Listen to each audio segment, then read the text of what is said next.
Bien, une fois notre travail effectué pour toutes nos touches dans Photoshop, je rappelle qu'il nous faudra donc 4 fichiers Photoshop pour 4 touches différentes, nous allons passer dans After Effects. Dans After Effects, nous n'allons pas faire une nouvelle composition, mais nous allons importer notre image de départ, c'est-à-dire le patron, l'image PNG du clavier. Nous allons l'importer en tant que composition ou en tant que métrage, et ensuite nous faisons glisser pour avoir de cette image une composition.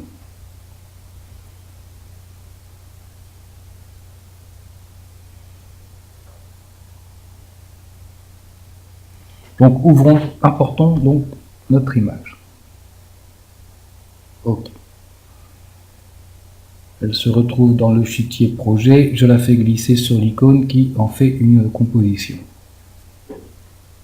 Les paramètres, on va vérifier nos paramètres de composition. Donc nous avons bien la taille de notre image en 632 par 328 ou 318 et 20 secondes de composition à 25 ou 24 images par seconde.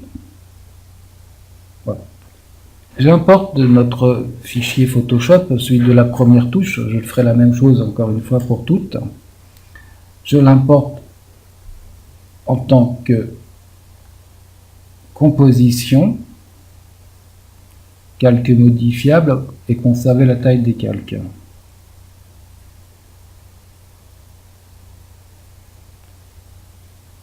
Voilà, je confirme dans la fenêtre qui s'affiche et j'obtiens ainsi une composition dans laquelle va se trouver les 4 calques que nous avons fait dans Photoshop, à savoir le dessus de la touche, les 3 côtés. Avant de commencer mon pliage, il va falloir que je fasse quelques petits réglages. À commencer par placer le point d'ancrage. Donc nous voyons ici que le point d'ancrage se situe à 18. Nous allons le mettre à 0 sur l'axe des Y. Du fait, il se déplace. Nous allons corriger directement sa position en enlevant moins 18. C'est-à-dire que je vais me servir du chiffre qui est indiqué dans l'axe des Y et faire comme un traitement de texte, cliquer à la fin des chiffres et y ajouter moins 18. After Effects fera son calcul tout seul et nous replacera du coup le calque exactement dans la position que l'on souhaitait. Nous ferons la même chose pour les autres. Nous voyons ici que le point d'ancrage qui nous intéresse se situe, on va faire un déplacement sur l'axe des X cette fois-ci, en plaçant le point d'ancrage à 0.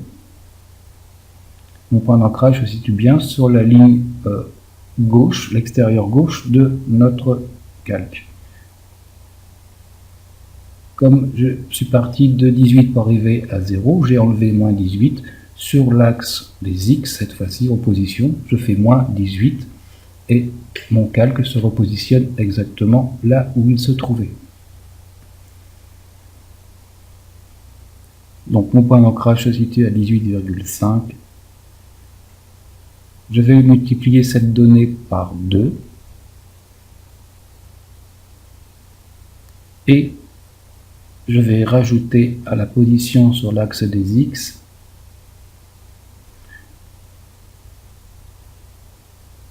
18,5 et ainsi mon calque va se replacer à sa place et le point d'ancrage sera bien positionné. Autre opération, je vais passer tous mes calques en 3D en activant le petit cube et je vais maintenant plier. Donc pour la façade, sur l'axe des X, je vais plier à angle droit, donc à 90 degrés. Pour le côté droit,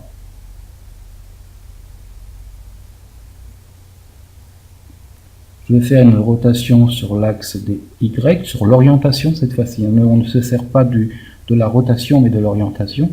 Donc si je déplace les données sur l'axe des Y, je vois que si je fais un sens horaire, un sens anti-horaire, je vais plutôt la ramener vers le devant. Donc c'est un sens anti-horaire. Donc elle va tourner à moins 90 degrés ou 270, ce qui revient au même. Donc si l'une est tournée à moins 90 degrés, l'autre tournera à 90 degrés, orientation DY. Bien, une fois ma touche pliée, je rentre la composition dans la composition où se trouvait l'image patron, l'image de départ. Elle va se placer exactement dans la position où elle doit se trouver, comme quand nous l'avons fait sur Photoshop.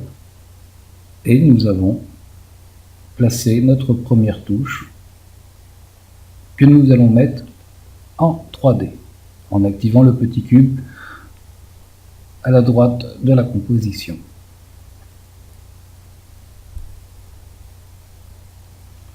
Pour vérifier que notre touche se trouve bien en 3D, en prenant un calque nul, en reliant la composition à ce calque nul, mettant le calque nul en 3D et faisant une rotation sur l'orientation des X à 270 degrés, nous voyons bien que notre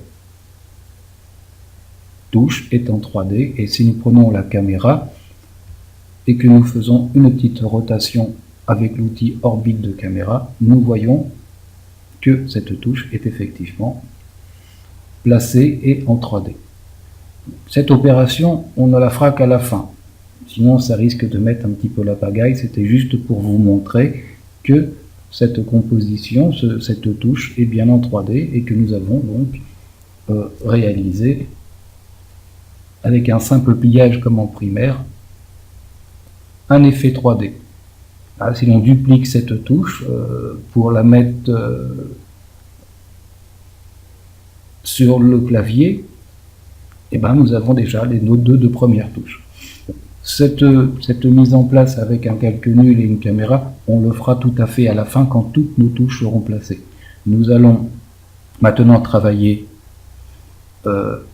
toutes nos touches comme précédemment la première touche de clavier. Donc à savoir, il en reste encore deux blanches et une noire.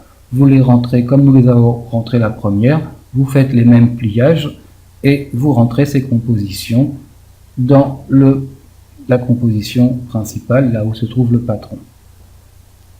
Donc nous allons faire ça pour être plus rapide et que la tuto ne dure pas 3 heures. Nous allons considérer et nous retrouver une fois que j'aurai rentré mes touches dans ma composition principale. Et l'on se retrouve tout de suite.